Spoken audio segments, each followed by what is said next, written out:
কলকাতা বিশ্ববিদ্যালয়ে রামনবমী পালন করা যাবে না। কেন যাবে না? রাম নিয়ে তো কাজী নজরুল ইসলামের কোনোদিন কোনো আপত্তি ছিল না। এ তো রামের দেশ।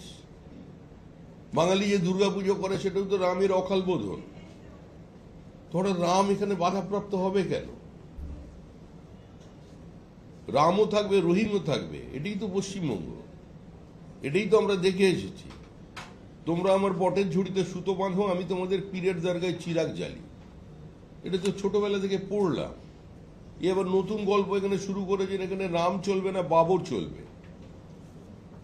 আজকে এদের ঘৃণার রাজনীতির কারণে আসাদুদ্দৌল ওয়েসির মতো লোক কি নাম যেন ঢুকে পড়েছে। আবার তার সঙ্গে আবার হুমায়ুনও ঢুকে পড়েছে। আবার কিছু লোক বোঝাতে চাইছেন যে তৃণমূলের ভোট কাটার জন্য ব্যবস্থা হচ্ছে। আরে আমরা কাটাকুটির গোটাগুটির কোনো ব্যাপারে নেই।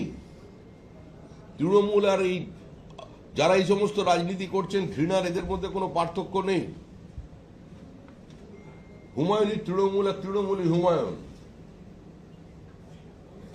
হুমায়ুন তো অ্যাকচুয়ালি বলছেই যে উনি যা কিছু করেছেন মুখ্যমন্ত্রীর নির্দেশে করেছেন, আর তৃণমূলও বলছে যে হাম মানে তুম মানে এক দুজে কে লিয়ে। কতদিন চলবে এই রাজনীতি? এর বাইরে মানুষকে বেরিয়ে আসতে হবে।